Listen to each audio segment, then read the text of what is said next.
मेरा नाम रागिनी है। उम्र 28 की हो गई, पर लोग आज भी कहते हैं कि 20 से 22 से ज्यादा नहीं लगती। काले घने बाल, कमर तक, आंखें बड़ी बड़ी, होंठ गुलाबी से, और फिगर, अरे छोड़ो, खुद ही समझ जाओ ना। जब मैं व्हाइट कोट पहनकर क्लिनिक में घुसती हूँ, तो मरीजों की नजरें मेरे चेहरे से नीचे खिसक जाती हैं। मैं डॉक्टर हूँ, गांव के पास वाले छोटे से टाउन में। मेरी आवाज थोड़ी भारी है, बोलते वक्त हल्का सा हंसती हूँ, तो लोग कहते हैं, दीदी, तुम्हारी हंसी में कुछ और ही मिठास है। बस यही मिठास मेरी कहानी का पहला चम्मच है। चखोगे तो मीठा लगेगा, नेगोगे तो गले में अटकेगा। आज सुबह की बात है। मैं क्लिनिक खोलकर अंदर बैठी थी। बाहर धूप चुभ रही थी, पर अंदर पंखा धीरे धीरे घूम रहा था। तभी दरवाजा खुला, और वो आया। नाम था अर्जुन। उम्र 32 के करीब। कंधे चौड़े, मुंह पर हल्की दाढ़ी, और आंखें ऐसी जो देखते ही लगता है कुछ छुपा रखा है। उसने कहा, डॉक्टर साहिबा, मेरी कमर में अजीब सी चुभन है। रात भर सोया नहीं। मैंने मुस्कुरा कर कहा, बैठो करण। पहले तो कपड़े ऊपर करो, देखो कहाँ दिक्कत है। मैंने दस्ताने पहने, उसकी कमीज ऊपर की। उसकी पीठ पर पसीना चमक रहा था। मैंने उंगलियां फिराईं, धीरे धीरे, नरमी से। वो सांस रोक कर बैठा था। मैंने पूछा, यहाँ दबाऊं तो? वो बोला, हाँ दीदी, अब बिल्कुल वही। मैंने हल्के से दबाया। वो कराहा। मैंने कहा, करण, तुम्हारी मांसपेशियां बहुत टाइट हैं। रोज ट्रैक्टर चलाते हो ना? वो हंसा, हाँ दीदी, खेत में दिन भर झुककर काम करता हूँ। पर आज ऐसा लग रहा है जैसे कोई मेरे अंदर से खींच रहा हो। मैंने मन में सोचा, अंदर से खींचना तो मेरा भी काम है, दर्द को बाहर निकालना। फिर मैंने कहा, लेट जाओ गद्दे पर, मैं थोड़ा तेल लगाकर मालिश कर दूंगी, दर्द तुरंत भागेगा। वो बिना कुछ बोले लेट गया। मैंने तेल की शीशी खोली। गर्म तेल की खुशबू पूरे कमरे में फैल गई। मैंने उसकी कमर पर तेल डाला, धीरे धीरे, जैसे कोई रेशमी धागा खींच रही हूं। मेरी उंगलियां फिसल रही थी। वो आंखें बंद किए लेटा था। मैंने पूछा, करण, शादी हुई कि नहीं?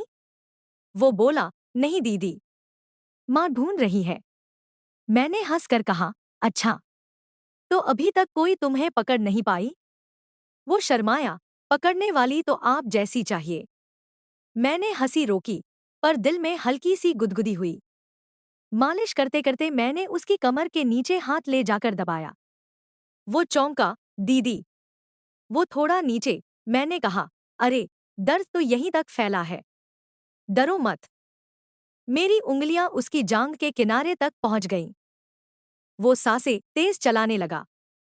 मैंने सोचा, यह तो अभी से पसीना छूटने लगा। मैंने तेल और डाला। अब मेरी हथेली उसकी त्वचा पर गोल गोल, ऊपर नीचे फिसल रही थी। वो बोला, दीदी, आपका हाथ जादू करता है। मैंने कहा, जादू तो अभी बाकी है, करण। फिर मैंने कहा, अब पलटो। वो हिचका। मैंने फिर कहा, पलटो ना, पीठ के साथ पेट भी देखना पड़ेगा। वो धीरे से पलटा। उसकी आंखें मेरी आंखों में थी। मैंने तेल उसके पेट पर डाला। मेरी उंगलियां नाभि के चारों तरफ घूमने लगी। वो बोला, दीदी, ये तो बहुत गुदगुदा रहा है। मैंने हंसकर कहा, गुदगुदी नहीं, दर्द को भगाना है। मेरे हाथ नीचे सरक रहे थे, बिल्कुल किनारे पर। वो सांस रोक कर देख रहा था। मैंने कहा, करण, तुम्हारी नसें बहुत उलझी हुई हैं, इन्हें सुलझाना पड़ेगा। वो बोला, सुलझाओ दीदी, पूरा सुलझा दो। अब कमरे में सिर्फ पंखे की आवाज और हमारी सांसें थी। मैंने उसकी पैंट की बेल्ट पर उंगली रखी, बस छुआ। वो चौंका। मैंने कहा, अरे, बेल्ट ढीली करो, नाड़ा दब रहा होगा। वो खुद ही ढीला करने लगा। मैंने तेल और डाला। मेरी उंगलियां अब उसकी जांघों के अंदरूनी हिस्से पर थी। वो धीरे धीरे कराह रहा था। मैंने पूछा, करण, अब बताओ, दर्द कहाँ है? वो बोला, दीदी, अब दर्द कहीं और हो गया है। मैंने हंसकर कहा, कहीं और? दिखाओ जरा। वो शर्माया। मैंने कहा, डरो मत, मैं डॉक्टर हूं, सब देखती हूं।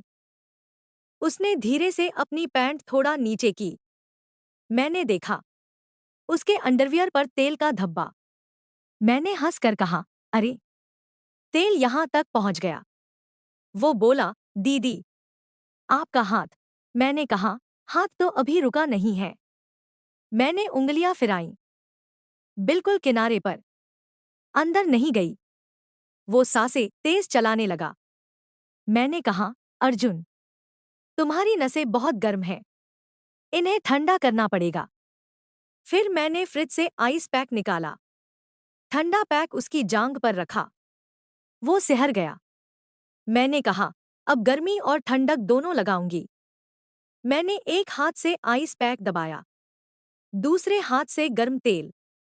वो बीच में फंसा था, गर्मी और ठंडक के बीच। वो बोला, दीदी, ये क्या कर रही हो?